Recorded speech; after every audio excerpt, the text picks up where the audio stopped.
दोस्तों, आज किसानों का हड़ताल जो करीबन 45-46 डेज से चल रहा है वो ख़त्म क्यों नहीं हो रहा? उसके पीछे रीज़न क्या है और किसान इतने चिढ़े हुए क्यों हैं? चलो आज हम विस्तार से बात करते हैं। देखिए, वास्तव में पिछले 70 साल में किसानों के साथ बहुत दुर्व्यवहार हुआ है और पहले ऐसा कभी आंदोलन किया नहीं गया। इसका मेन रीज़न है कि किसानों की नासमझी। किसानों को कभी भी सही टाइम में कोई भी चीज़ का सही रेट नहीं मिला। जिस तरह से हर चीज़ का महंगाई 10% बढ़ती है, उसी तरह लोगों का पेमेंट 10% बढ़ जाता है। हम तो बिजनेस करते हैं, लेकिन किसान हैं इसलिए किसानों के बारे में बात करते हैं। जैसे ही 1 जनवरी आती है वैसे ही सारे कंपनियों का लेटर प्राइस लिस्ट कहा जाता है कि 5 से 8% या 10% प्राइस 1 तारीख से बढ़ जाएगा। मार्च ख़त्म होने के बाद अप्रैल में ऐसे ही नोटिस आ जाती है कि 5 से 10% प्राइजेस रेट हाइक होने वाले हैं। कंपनियां रीज़न क्या बताती हैं कि कच्चे माल का रेट बढ़ गया है इसलिए हम प्राइस बढ़ा रहे हैं। उसी तरह से मैं ये बोलता हूँ कि किसानों के जो भी उत्पादन होता है, अनाज होता है, गवर्नमेंट एक ऐसा ऑटो पायलट मोड कर दे कि किसानों की खेती का जो भी मूल्य है हर साल मिनिमम 5% ऑटोमेटिक बढ़ जाना चाहिए। ये जो सारी चीज़ें हड़ताल ये सब करना पड़ता है, ये किसानों को कभी भी ना करना पड़े। जब ऑटो पायलट मोड में रहेगा, अभी समझो इस साल गेहूँ 2000 रुपये क्विंटल है, तो अगले साल ऑटोमेटिक 2200 रुपये कुंटल हो जाएगा। उसके लिए किसानों को हड़ताल करने की ज़रूरत ही नहीं पड़ेगी। गवर्नमेंट क्या करती है, 2000-1500 का माल उसको 10 रुपये 20 रुपये बढ़ाती है, बोलती है हमने आपको बढ़ा के दिया।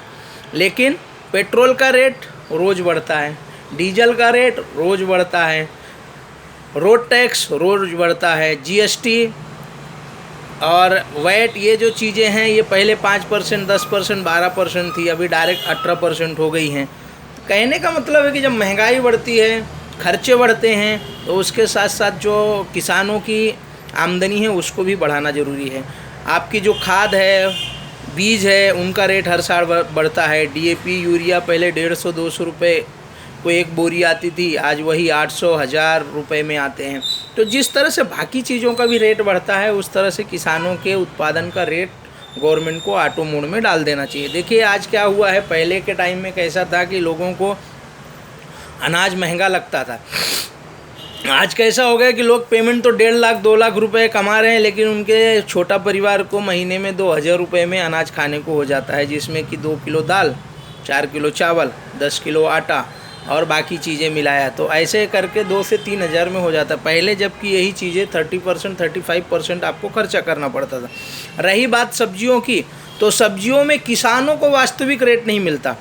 सब्जी किसान लाते हैं, उनसे वो मंडी में 2 रुपये 5 रुपये के रेट में देते हैं, और वो जब वहाँ से जो रोजगारी है, व्यापारी हैं, लाते हैं तो उसको 4 गुना रेट में बाहर बेचते हैं।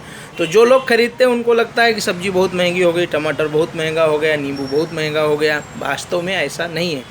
दूसरी चीज़ है कि गवर्नमेंट को क्या करना चाहिए कि किसानों के जो भी उत्पादन हो रहा है, जब किसी चीज़ का उत्पादन बहुत ज़्यादा हो जाता है तो गवर्नमेंट उसको खरीदने में असमर्थ हो जाती है, या उसका स्टॉक करने के लिए गोडाउन लगते हैं, वो हम नहीं कर पाते। तो किसानों को हर साल देश में सर्वे करवाना चाहिए कि हमारे यहाँ कौन सा चीज़ ज़्यादा उत्पादन हो रहा है, कौन सा चीज़ कम उत्पादन हो रहा है, कौन सी चीज़ हम बाहर से इंपोर्ट कर रहे हैं, कौन सी चीज़ हम बाहर भेज रहे हैं।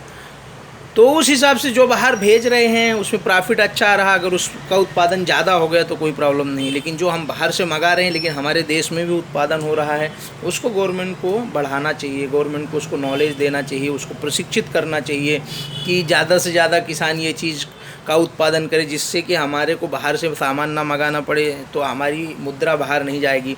दूसरी चीज़ है कि जो ओवर स्टॉक होता है, जो जिसका बफर स्टॉक हो जाता है और जिसको हम बहन नहीं कर पाते, सड़ जाता है, उस चीज़ के बारे में भी लोगों को नॉलेज देना चाहिए कि उसके जगह में जिसका रेट ज़्यादा है, उत्पादन थोड़ा कम भले हो लेकिन मेहनत कम रहे, उसका रेट ज़्यादा मिले, वो चीज़ों का उत्पादन होना चाहिए। उसके अलावा नई नई चीज़ें जैसे मेडिसिन्स वाली प्लांट हैं, या जो चीज़ों का डिमांड ज़्यादा है लेकिन हम लोग नहीं जानते, विदेशों में हो रहा, हमारे देश में भी संभावना है, उसके लिए भी गवर्नमेंट को अपने वैज्ञानिकों को बोलना चाहिए, सर्वे करना चाहिए कि जो चीज़ें हम उत्पादन कर सकते हैं ज़्यादा से ज़्यादा, जिनका ज़्यादा से ज़्यादा मेडिसिन में यूज होता है, या ऐसी कोई चीज़ें हैं जो कि ज़्यादा हमको हाई रेट दे सकती हैं या किसानों को कम खर्चे में, कम लागत में ज़्यादा उत्पादन दे सकती हैं, ऐसी चीज़ों के लिए गवर्नमेंट को कोशिश करना चाहिए। अगर गवर्नमेंट को किसानों की आमदनी बढ़ाना है तो सबसे अच्छी चीज़ है कि उनके रेट, जैसे हर चीज़ का रेट बढ़ता है, वो मैंने पहले भी बोला, कम से कम 5 से 10% हर साल ऑटोमेटिक बढ़ना चाहिए। उससे फ़ायदा क्या रहेगा कि किसानों को टेंशन की ज़रूरत नहीं है कि खाद का रेट बढ़ गया, डीजल का रेट बढ़ गया, पेट्रोल का रेट बढ़ गया, क्योंकि उनको ऑटोमेटिकली उसका रेट बढ़ेगा और रेट मिलेगा। सवाल रहा ये एमएसपी का, तो हर चीज़ का एमआरपी होता है और किसानों की चीज़ का एमएसपी क्यों, मिनिमम प्राइस क्यों? इसको भी एक अच्छा ये दिया जाए कि फ़िल्टर गेहूँ ये रेट से बिकेगा, ये चना ये रेट से बिकेगा, ये चीज़ ये रेट से मिलेगा। कोई भी व्यापारी हो, ओपन मार्केट का हो या मंडी का हो, उससे कम में आप नहीं खरीद सकते। अगर उससे कम में आप खरीद रहे हैं तो आपके ऊपर केस होगा, मतलब आप गवर्नमेंट के रूल्स से अलग जा रहे हैं। तो अब रही बात हड़ताल ख़त्म क्यों नहीं हो रहा, देखिए ये जो हड़ताल है इसमें पंजाब के और हरियाणा के किसान ही शामिल हैं, बाकी जो 27 राज्य उसमें से कोई भी नहीं गया हुआ है। ये राजनीति से प्रेरित है, क्योंकि इसमें क्या हो रहा है कि बहुत सारे कंट्रियों की फंडिंग है, बहुत सारे पार्टियों की फंडिंग है, जैसे हमारे यहाँ पे कांग्रेस, फिर मार्क्सवादी कम्युनिस्ट हो गए हैं, ये कॉमरेड वाले ख़त्म हो गए हैं। तो ये लोग क्या कर रहे हैं कि विदेशों से देशद्रोहियों से फंडिंग ले रहे हैं और इनको फंडिंग कर रहे हैं, और इनको एक ही चीज़ बता के भेजते हैं कि कानून वापस नहीं तो हड़ताल ख़त्म नहीं। और ये क्यों बोलते हैं? क्योंकि इनको मालूम है कि कानून जो लोकसभा में पास हुआ है, जनता की चुनी हुई सरकार ने पास किया है, वो वापस तो होगा नहीं, तो हड़ताल भी ख़त्म नहीं होगा, ये बढ़ता रहेगा, क्योंकि आगे बंगाल में चुनाव है और भी कई जगहों में चुनाव है, जिससे कि सरकार की बदनामी हो। मैं ये नहीं बोलता हूँ कि सरकार हर जगह पे सही है, लेकिन सरकार गलत भी नहीं है।